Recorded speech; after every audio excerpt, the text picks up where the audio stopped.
Bonjour à toutes et à tous, je vous souhaite la bienvenue sur ma chaîne Crocoflore. Aujourd'hui je vous retrouve pour une nouvelle vidéo et nous allons parler de religion égyptienne. J'aimerais aujourd'hui vous parler des triades divines. Alors, qu'est-ce que c'est qu'une triade divine? Une triade divine, c'est une association de trois dieux. Alors, généralement, cette association prend la forme d'une famille, un peu sur le modèle de la famille osirienne, avec un couple et un dieu enfant. Le couple est composé donc d'une divinité masculine et d'une divinité féminine. Alors ils sont pas nécessairement époux et épouses, mais ce sont deux divinités qui sont associées. Ça peut être donc effectivement l'épouse ou une divinité qui est associée théologiquement. Ou bien ça peut être une divinité, ça peut être la version en fait féminisée d'un dieu. Par exemple Amon, si vous le mettez, vous rajoutez un petit t du féminin à son nom, ça fait Amonette, et du coup vous pouvez trouver les deux dieux associés. Donc Amon et Amonette en tant que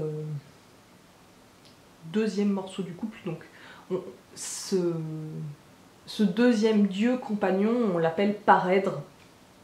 Et on peut employer ça pour que ce soit féminin ou masculin. Donc le dieu a sa parèdre. Voilà. Je vais sûrement employer ce terme plus souvent parce que je trouve ça plus simple. Et finalement, d'employer ce terme parèdre, ça permet de justement parler de cette divinité associée, mais sans que ce soit forcément une épouse. Ou un époux, hein, parce que le dieu principal n'est pas toujours un dieu masculin. On a souvent une déesse féminine, mais qui du coup a son propre parèdre, une divinité masculine qui lui est également associée. Le dieu enfant, qui est là pour vraiment former la triade, c'est quelque chose qui en règle générale est assez tardif. En fait, ce modèle de triade est quelque chose qui arrive relativement tard dans l'histoire égyptienne. C'est quelque chose qui apparaît au Nouvel Empire. Donc la civilisation égyptienne a déjà plus de 1000 ans hein, à ce moment-là. Et c'est un système qui apparaît pour vraiment reprendre ce schéma familial. Souvent, en fait, ce sont des dieux qui existent déjà localement, qu'on trouve à un endroit. Ils ont déjà un culte qui leur est rendu, mais ils ne sont placés, enfin, l'organisation en triade avec vraiment une relation donc couple et enfant qui n'apparaît que à partir du Nouvel Empire. Par contre, c'est quelque chose qui, plus le temps avance, devient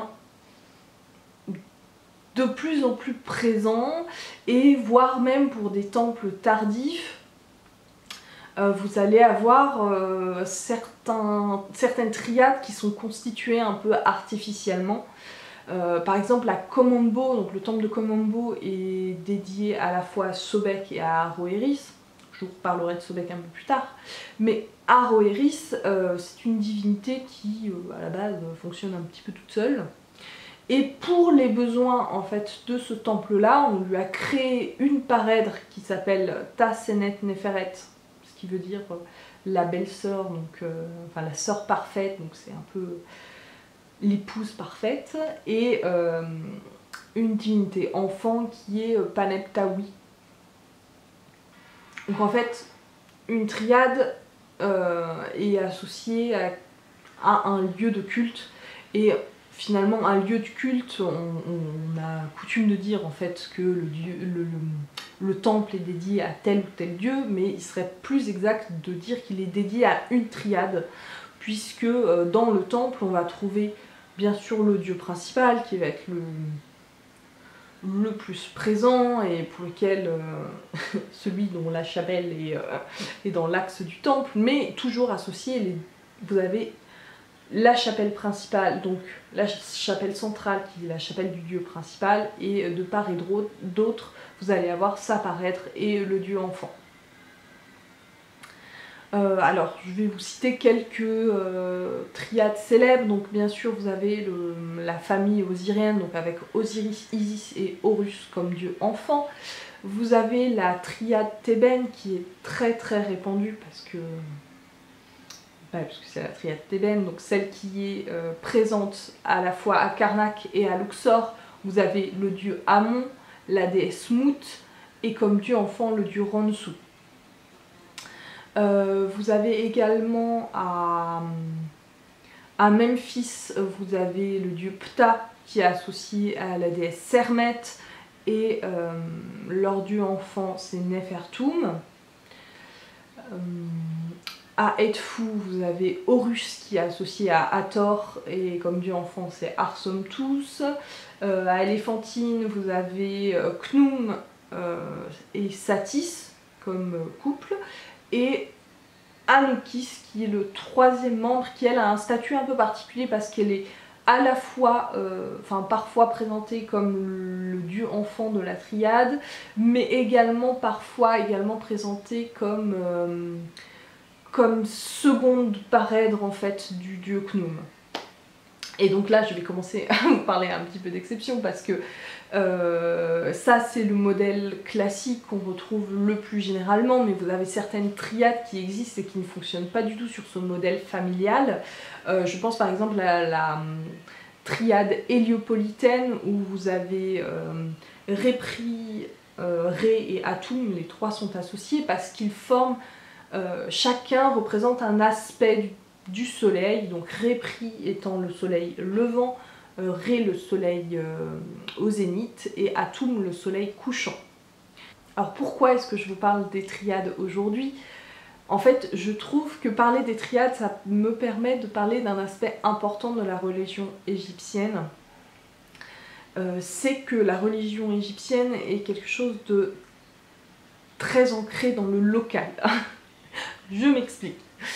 En fait, on a coutume de parler de la religion égyptienne avec, voilà, comme si c'était un truc établi partout pareil, et en fait c'est pas du tout le cas. On pourrait presque parler de religion avec un S, égyptienne avec un S, parce qu'en fait, bien sûr on va retrouver les mêmes noms de dieux partout dans l'Égypte. Certains dieux sont vraiment... vous allez les trouver d'un bout à l'autre de l'Égypte sans problème. Je pense à Osiris, je pense à Ré, qui sont vraiment présents de partout. Mais chaque localité a son propre système religieux. Ce qui fait que vous allez vous retrouver avec certains dieux qui sont complètement inexistants à certains endroits, alors que c'est les dieux principaux d'autres localités. Pour prendre un exemple que j'aime beaucoup, le dieu Sobek, qui est le dieu crocodile, je m'appelle Crocoflore, hein. Donc ce dieu Sobek, c'est le dieu principal du Fayum, c'est le dieu principal, c'est un des deux dieux principaux de Komombo, donc vraiment c'est un dieu qui, dans certaines localités, a une place très très importante, et partout ailleurs, vous le voyez, mais pas mentionné une seule fois. Enfin, il y a d'autres villes où il est présent, mais il y a beaucoup de villes où il n'existe pas du tout, alors que c'est le dieu principal pour certaines régions. Et en fait, les triades se placent en fait dans ce cadre-là, parce que cette association de dieux, elle est vraiment liée à une localité. Ce qui fait qu'en fait, vous pouvez vous retrouver avec d'autres associations de dieux, d'autres triades qui reprennent les mêmes dieux, hein, mais qui sont, quand on est dans une autre ville, elles sont complètement différentes. Vous allez avoir un autre parèdre, un autre dieu enfant, et c'est pas incompatible pour autant, parce que chaque ville a son propre système et sa propre organisation, comme chaque dieu a ses épithètes locales, et ils n'ont pas tout à fait le même aspect, que ce soit dans une ville ou dans une autre. Je vais vous donner un exemple, donc on continue avec Sobek. Sobek à Komombo, donc c'est le deuxième dieu principal du temple de Komombo. Dans cette ville, sa parèdre c'est Hathor, et le dieu enfant c'est Ronsu. Or Hathor, c'est la parèdre c'est l'épouse de Horus. À Edfu, à Dendera, Hathor, elle est avec Horus. Pareil, Ronsu, c'est le dieu enfant de la triade thébaine, donc il est associé à Amon, mais c'est pas incompatible, c'est pas grave, parce qu'on n'est pas dans la même ville.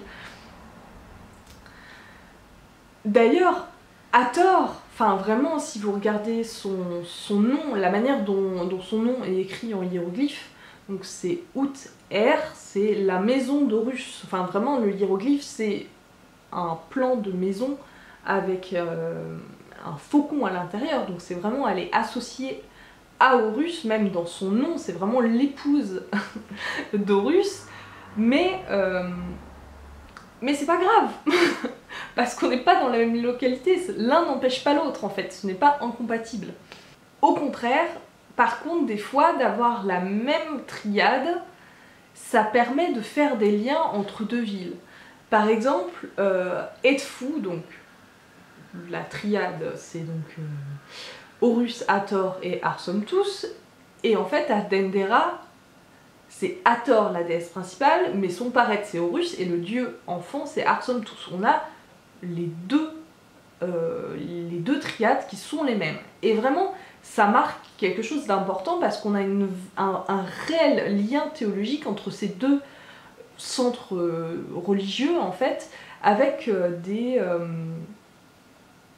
des fêtes qui sont en rapport. On a la visite de Hathor qui vient voir Horus une fois par an. Enfin, il y a vraiment un échange entre ces deux centres religieux, et le fait qu'on ait les mêmes triades, eh bien ça montre que finalement ce sont les deux mêmes pôles d'une même religion. Et cette fois-ci, c'est le même Horus, la même Hathor, c'est juste que Edfu c'est la maison d'Horus et que Dendera c'est la maison d'Hathor, mais sinon c'est bien le même système. Donc voilà, je pense avoir fait le tour un petit peu de ce que je voulais vous dire sur le sujet. Donc j'espère que cette vidéo vous aura plu, qu'elle vous aura intéressé, que vous aurez appris des choses, parce que c'est un peu le but des vidéos. Donc si ça vous a plu, je vous invite à me mettre un petit pouce en l'air. Je vous invite également à vous abonner à ma chaîne si vous voulez être au courant des dernières vidéos. En ce moment j'essaye de poster un peu plus souvent en fait. J'aimerais pouvoir faire une vidéo par semaine, mais c'est compliqué de trouver le temps, donc en tout cas j'essaye d'avoir un rythme un peu plus soutenu. Pareil, je suis en ce moment plus active sur ma page Facebook.